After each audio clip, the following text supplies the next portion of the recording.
요즘 한국에서 집 구하기 정말 만만치 않죠. 오늘 이 시간엔요, 바로 이 임대차 계약이라는 저울이 왜, 그리고 어떻게 기울어졌는지, 또 이걸 바로잡으려는 새로운 움직임은 뭔지 한번 깊숙이 들여다보겠습니다.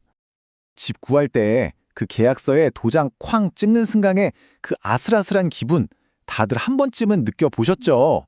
사실 잘 알지도 못하는 사람이랑 내 전 재산일 수도 있는 정말 큰 돈을 걸고 약속을 하는 거잖아요. 이건 뭐 그냥 종이 한 장짜리 계약이 아니라 거의 묻지마 신뢰를 기반으로 맺는 관계나 다름없어요. 불안감은 바로 여기서부터 시작되는 겁니다. 그런데 최근 몇 년 사이에 이 관계의 저울이 한쪽으로 확 기울어져 버렸습니다.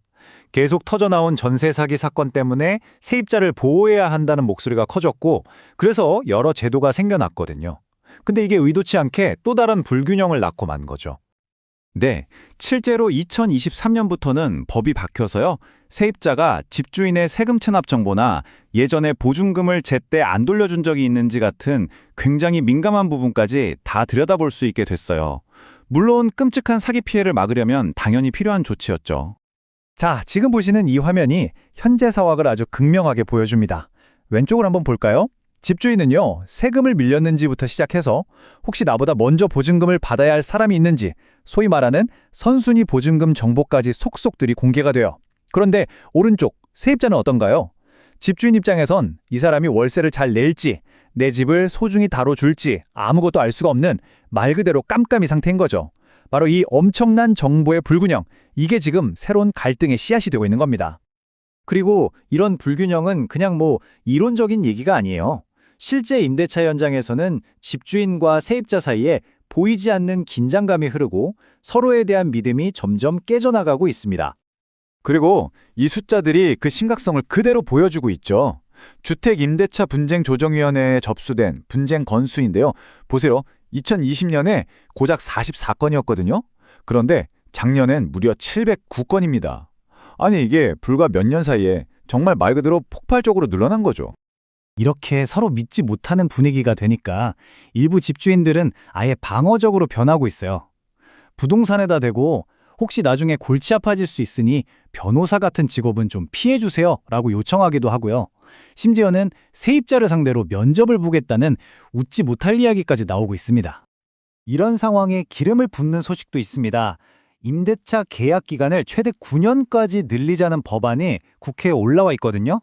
집주인 입장에서는 한 번 들이면 거의 10년을 같이 살아야 할 사람인데 아무런 정보도 없이 받아들여야 하니 불안감이 더 커질 수밖에 없는 거죠. 자, 그렇다면 이 기울어진 저울의 균형을 다시 맞출 방법은 없을까요? 최근 시장에서 새로운 해법이 등장하기 시작했습니다. 바로 임대인, 임차인 스크리닝 서비스라는 건데요. 내년부터 본격적으로 시작될 예정입니다.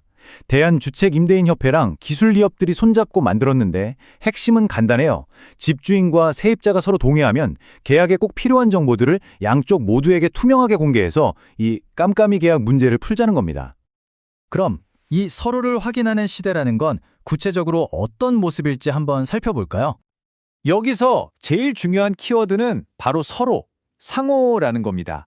세입자는 예전처럼 집주인의 재정 상태가 안전한지 꼼꼼히 따져볼 수 있고요.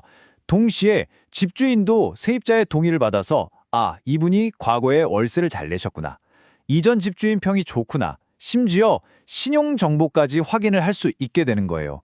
그러니까 이제 혹시나 하면서 서로 의심하는 관계가 아니라 투명한 정보를 딱 놓고 우리 잘해봅시다 하는 파트너 관계로 나아가자는 거죠. 사실 이런 변화는 우리나라에서만 일어나는 특별한 일은 아닙니다. 전 세계적으로 임대차 계약의 투명성을 높이려는 큰 흐름 속에 있다고 볼 수 있어요. 독일이나 미국, 프랑스 같은 나라들에서는요, 집주인이 세입자의 신용 정보나 과거 임대료 납부 기록을 확인하는 게 이미 아주 일반적인 절차거든요. 우리에겐 조금 낯설고 새로운 시도지만 사실은 많은 나라에서 이미 보편화된 방식이라고 할 수 있겠습니다. 자, 이제 마지막 질문입니다. 우리는 지금 모든 것이 투명해지는 시대로 들어서는 문 앞에 서 있습니다. 과연 이 투명함이 서로를 믿지 못했던 어두운 강을 건너게 해줄 튼튼한 다리가 될까요? 아니면 어쩌면 신용점수나 과거 기록 같은 걸로 사람을 줄세우는 또 다른 종류의 차가운 벽이 되지는 않을까요? 어쩌면 이게 앞으로 우리 사회가 함께 풀어야 할 가장 큰 숙제일지도 모르겠습니다.